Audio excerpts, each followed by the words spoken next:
तो रेसलमेनिया 37 के अंदर अब जो यूनिवर्सल चैंपियनशिप का मैच ऑफिशियल हुआ है डब्ल्यूडब्ल्यू की तरफ से, वो एक ट्रिपल थ्रेट मैच होने वाला जहां पर रोमन रेंस अपने टाइटल डिफेंड करेंगे डैनियल ब्रायन एंड एज के खिलाफ। और काफी सारे लोग मुझसे ये पूछ रहे थे क्या इस मैच के अंदर अब डैनियल ब्रायन न्यू चैंपियन बनने वाले हैं और क्या उनकी विक्ट्री होगी रेसलमेनिया में। तो भाई अगर आपके मन में भी ये क्वेश्चन है, आपको बस वीडियो को एंड तक देखना पड़ेगा क्योंकि एक बहुत ही बड़ा स्पॉइलर आया है सामने। क्यों विंस मैकमैन ने इस मैच में किया है डैनियल ब्रायन को ऐड। ब्रॉक लेसनर के बारे में करेंगे बात क्योंकि JBL ने भी रिसेंटली स्टोरी रिवील कर दी है। जब उन्होंने ब्रॉक लेसनर का फोन तोड़ दिया था तो उसको लेकर क्या था ब्रॉक का रिएक्शन। रैंडी ऑर्टन ने भी रिसेंटली एक तरह का ट्रोल किया है ग्रेट खली एंड केन की हॉल ऑफ फेम 2021 की इंडक्शन को लेके। डब्ल्यूडब्ल्यू भाई रिसेंटली खुद कंफ्यूज हो गई है कि निकी बेला और ब्री बेला एक्चुअल में कैसी दिखती हैं अलग अलग। और सेथ रॉलिंस ने भी ये बात रिवील कर दी कि एम्ब्रेस द विजन का रियल में क्या है मतलब। एंड फाइनल अपडेट के अंदर जैसे मैंने कहा हम लोग यूनिवर्सल टाइटल मैच के ये जो स्पॉइलर आए हैं उसके बारे में करेंगे बात। लेकिन भाई वीडियो शुरू करने से पहले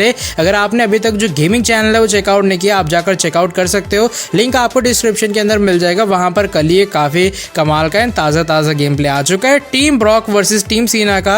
अगर आपने अभी तक नहीं देखा लिंक डिस्क्रिप्शन के अंदर है, आप लोग जाकर एक बार चेकआउट कर सकते हो। लेकिन भाई शुरू करते हैं वीडियो को सबसे पहली अपडेट के साथ जो कि इस बार दी वाइपर विल रैंडी ऑर्टन के बारे में जुड़ी है। और रैंडी ऑर्टन ने रिसेंटली ट्रोल किया है द ग्रेट खली एंड केन की हॉल ऑफ फेम 2021 के इंडक्शन को। अगर कोई सुपरस्टार या फिर कह लो डब्ल्यूडब्ल्यू का चाहे वो फॉर्मर हो चाहे फिर करंट हो, अगर वो इंडक्ट होता है ना हॉल ऑफ फेम के अंदर तो सारे जो सुपरस्टार्स हैं उसे अप्रिशिएट करते हैं, उसको भाई थैंक्स करते हैं। लेकिन अपने जो रैंडी ऑर्टन है उनका थोड़ा स्वैग अलग सा है, इसलिए उन्होंने ग्रेट खली एंड केन को किया ट्रोल। जो स्क्रीनशॉट है आप लोग देख पा रहे होगे अपने स्क्रीन के सामने। यहाँ पर उन्होंने 2 फोटोज अपलोड किए हैं। पहली जो फोटो आप ग्रेट खली की देख पा रहे होगे और यहाँ पर वो हमें ग्रेट खली के चेहरे पर ड्रॉप किक देते हुए नजर आ रहे हैं। और दूसरी फोटो के अंदर सेम वैसे ही अंदाज में जो रैंडी ऑर्टन है वो केन को भी हमें एक ड्रॉप किक लगाते हुए नजर आ रहे हैं। और वह कैप्शन के अंदर उन्होंने यहाँ पर हॉल ऑफ फेम उन दोनों के इंडक्शन के लिए कांग्रेट्स किए दोनों सुपरस्टार्स को। लेकिन फोटोज देख रहे हो रैंडी ऑर्टन ने एकदम अजीबोगरीब इस्तेमाल किए हैं जहाँ पर रैंडी ऑर्टन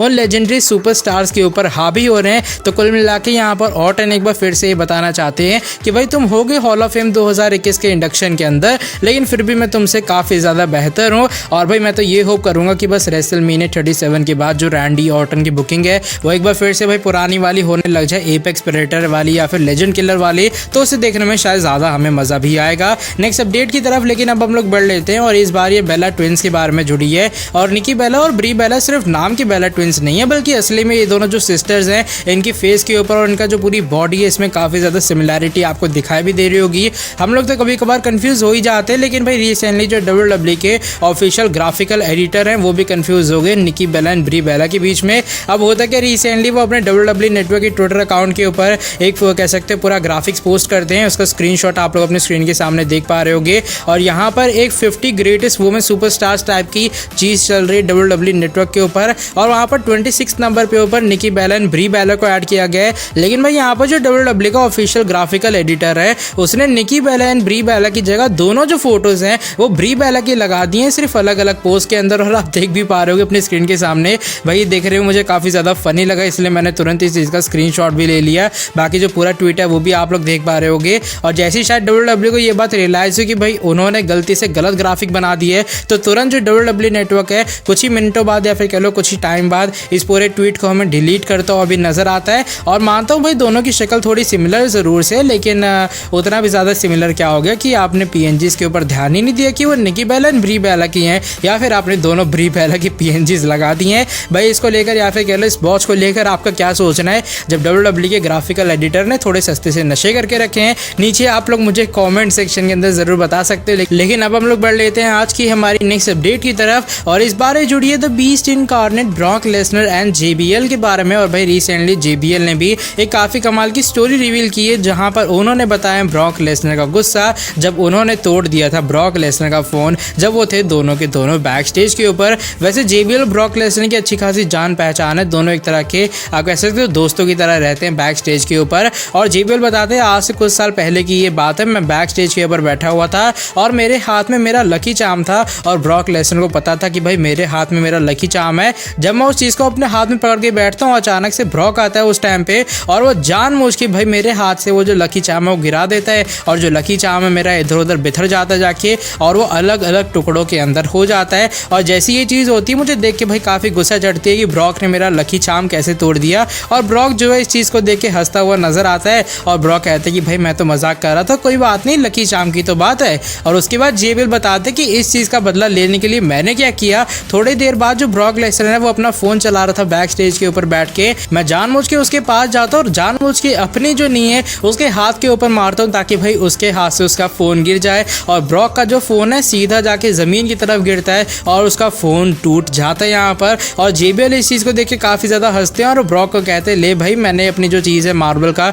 पूरे तरीके से बदला ले लिया जो तूने मेरा लकी चार्म तोड़ा था। और जेबीएल बताते जो ब्रॉक लेसनर है भाई वो काफ़ी ज़्यादा गुस्से में आ जाते हैं और वो जेबीएल की यहाँ पर कॉलर वगैरह पकड़ लेते हैं कि जेबीएल की हिम्मत कैसे हुई, उन्होंने किस तरीके से ब्रॉक लेसनर का जो फ़ोन है उसने तोड़ने की कोशिश की। लेकिन फिर जेबीएल बताते कि मैंने उसे समझाया कि भाई तूने भी तो मेरे साथ किया था, मैं तो ज़्यादा भड़का नहीं जितना तू मुझ पर भड़क रहा है और सिर्फ मजाक टाइप में था, ज़्यादा मैं तेरे फ़ोन के पैसे दे दूंगा लेकिन इतना गुस्सा होने वाली कोई बात नहीं है। और जेबीएल बताते जैसे यहाँ पर पैसों की बात आती है ब्रॉक लेसनर हंसने लग जाता है और वो यहाँ पर जेबीएल को छोड़ देता है। तो भाई ये काफ़ी कमाल की स्टोरी है यहाँ पर ब्रॉक लेसनर की बैक स्टेज को लेकर, जहाँ पर उनका गुस्सा उनके कंट्रोल में भी नहीं रहता है। और जेबीएल इस मेरे हिसाब से पूरी चीज़ के थ्रू यही बताना चाहते हैं कि ब्रॉक का जो गुस्सा है वो खुद नहीं समझ पाते हैं कब अलग लेवल पे चला जाता है। और ब्रॉक लेसनर उनके फ़ोन टूटने को लेकर काफ़ी ज़्यादा भड़क गए थे, लगता है भाई एप्पल का फ़ोन था इसलिए शायद भड़क भी गए होंगे। इसको लेकर भाई इस कमाल की पूरी स्टोरी को लेकर आपका क्या सोचना है आप लोग मुझे कमेंट सेक्शन के अंदर बता सकते हो। मैं तो बस इतना ही कहना चाहूँगा, ये तो वही स्कूल वाला हाल हो गया ना कि अगर मैं अपने दोस्त के चमाट मार दूँ वो भाई गुस्से में आ जाएगा और अगर वो मेरे धर दे तो भाई बस दोस्ती आ रही है और मजाक में उसने धर दिया। इसको लेकर आपका क्या ओपिनियन है कमेंट सेक्शन के अंदर अपनी राय आप लोग ज़रूर बता सकते हो। नेक्स्ट अपडेट की तरफ लेकिन हम लोग बढ़ लेते हैं और हमारी जो अगली अपडेट है वो सेकंड लास्ट अपडेट जुड़ी है सेथ रॉलिंस के बारे में। और सेथ रॉलिंस ने भी रिसेंटली बात रिवील कर दी है कि एम्ब्रेस द विजन का असली में मतलब क्या और कहाँ से सेथ रॉलिंस ने लाइन की है असली में पिक। सेथ रॉलिंस अपने इंटरव्यू के अंदर बताते हैं कि एम्ब्रेस द विजन जो है वो पूरे तरीके से उनकी जो डॉटर है उससे रिलेट करता है। और यहाँ पर एम्ब्रेस द विजन का मतलब ये है कि सेथ रॉलिंस को पूरे तरीके से ध्यान रखना होगा ताकि उनकी डॉटर का फ्यूचर अच्छा हो, इसलिए वो लाइन बार बार यूज़ करते हैं एम्ब्रेस द विजन स्मैकडाउन के ऊपर, क्योंकि वो ये चाहते हैं कि जो पूरा स्मैकडाउन है उसका जो फ्यूचर हो काफ़ी ज़्यादा अच्छा हो, स्मैकडाउन के अंदर काफ़ी अच्छे सुपरस्टार्स रहें। और जिस तरीके से वो अपनी डॉटर की फ्यूचर की परवाह करते हैं वैसे ही वो स्मैकडाउन के फ्यूचर की परवाह करते हैं, इसलिए Seth Rollins bar bar embrace the vision सभी को समझाते हैं लेकिन भाई कोई समझने के लिए तैयार होता नहीं है। सिज़ारो ने ही गलती की थी, इसलिए भी फिलहाल जो सेथ रॉलिंस है सिज़ारो के पीछे पड़े हैं। और भाई एक छोटा सा मतलब है जो कि हमें Seth Rollins embrace the vision का समझाते हुए नजर आते हैं। कुल मिला के वो अपना जो डैडी वाला प्यार है वो दिखाते हैं अपनी बेटी को लेकर। और आई थिंक रेसलमेनिया के अंदर जो थोड़ा बहुत आशीर्वाद है वो सेथ रॉलिंस का मिलने वाला है 10वें साहिबा और सिज़ारो को। लेकिन अब हम लोग बढ़ लेते हैं आज की हमारी नेक्स्ट एंड फाइनल अपडेट की तरफ। और आज की हमारी फाइनल अपडेट जुड़ी है यूनिवर्सल चैंपियनशिप मैच के बारे में जो कि ऑफिशियल हो चुका है रेसलमेनिया 37 के लिए। और अब ये मैच हो चुका है एक ट्रिपल थ्रेट मैच जहां पर रोमन रेंस को एज के साथ ही साथ डैनियल ब्रायन के खिलाफ भी अपनी यूनिवर्सल चैंपियनशिप को डिफेंड करना पड़ेगा। बहुत सारे लोग इस चीज़ से नाराज़ हैं कि भाई इतना अच्छा ड्रीम मैच हो रहा था रोमन रेंस एंड एज के बीच, लेकिन उसके बीच में डैनियल ब्रायन आ गए। विंस मैकमैन पागल है, उसने प्लान्स क्यों चेंज कर दिए। लेकिन भाई रिसेंटली एक मेन रीज़न आ चुका है सामने क्यों विंस मैकमैन को प्लान चेंज करने की ज़रूरत पड़ी और क्यों वो नहीं करवा पाए रोमन रेंस एंड एज के बीच एक सिंगल्स मैच। अगर आप सभी को याद होगा एक बार रोमन रेंस एंड अंडरटेकर ने रेसलमेनिया के अंदर आपस में फेस किया था। इस मैच के लिए हम लोग काफ़ी ज़्यादा हाइप थे, लेकिन इस मैच की एंडिंग कुछ इस तरीके से होती है कि अंडरटेकर सही से रिंग के अंदर कम्पीट ही नहीं कर पाते हैं और जो रोमन रेंस है वो एक तरफा आखिरी में हमें मैच को जीतते हुए नजर आते हैं। और जब अंडरटेकर इतना ज़्यादा तरस रहे होते हैं रिंग के बीचों बीच में, इसी को देख के जो फैंस हैं वो भड़क जाते हैं और वो रोमन रेंस को बू करना शुरू कर देते हैं।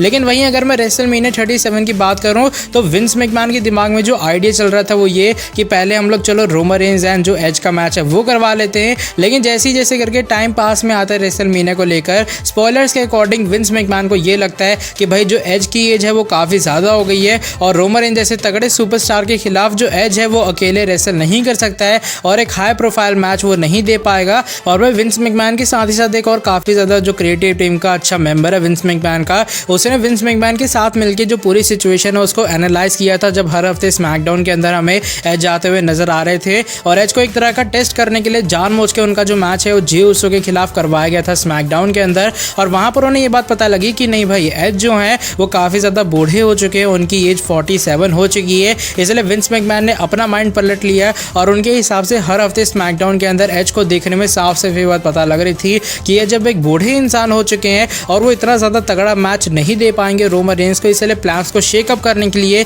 विंस मैकमैन के माइंड में ये आया कि उन्हें प्लान चेंज करने की ज़रूरत है और डैनियल ब्रायन को सिर्फ इस मैच के अंदर इसलिए डाला गया है ताकि ये मैच तेज़ तरार मैच रहे। ऐसा ना हो कि मैच में बीच में पूरा एक्शन ही रुक जाए या फिर रोमन रेंस बुरे तरीके से डोमिनेट करने लग जाएं। वैसे डैनियल ब्रायन ने काफ़ी अच्छा कंपटीशन मैच के अंदर दे पाएंगे और विंस मैकमैन के हिसाब से ये चीज़ ज़रूरी करनी थी, वरना जो एज हैं पूरे मैच के अंदर वीक दिखाई देते और वीक दिखाई देने के बावजूद भी अगर आखिरी में एज हमें जीतते हुए नजर आते कोई भी चूस्ती फूर्ती के बाद भी, तो यहाँ पर जो फैंस है वो काफ़ी ज़्यादा तगड़ा क्रिटिसाइज करते हैं एज को। और इन सारी चीज़ों को देख के सारी सिचुएशन को मॉनिटर करने के बाद ही विंस मैकमैन ने फैसला लिया है। और अगर वहीं विनर की बात रही तो भाई रिपोर्ट्स के अकॉर्डिंग विनर वही रहने वाला है जो कि रोमन रेंस एंड एज के मैच का रहने वाला था। यहाँ पर डैनियल ब्रायन का पूरे मैच के अंदर सिर्फ और सिर्फ यही रोल है कि वो मैच को बीच में थमने ना दे, ऐसा ना लगे कि भाई फैंस को मैच देखने में बोरिंग लगने लग जाए और जो फैंस है इस मैच से परेशान हो जाए। इसलिए सिर्फ डैनियल ब्रायन को इस मैच के अंदर डाला गया है। बाकी देखते हैं भाई विनर कौन सा होता है। अब रोमन रेंस ने एज के जो मैच होने वाला था मेरे हिसाब से इस मैच में एज को विनर पिक किया गया था, तो शायद मे बी एज ही हमें न्यू यूनिवर्सल चैंपियन रेसलमेनिया के अंदर बनते हुए नजर आएंगे।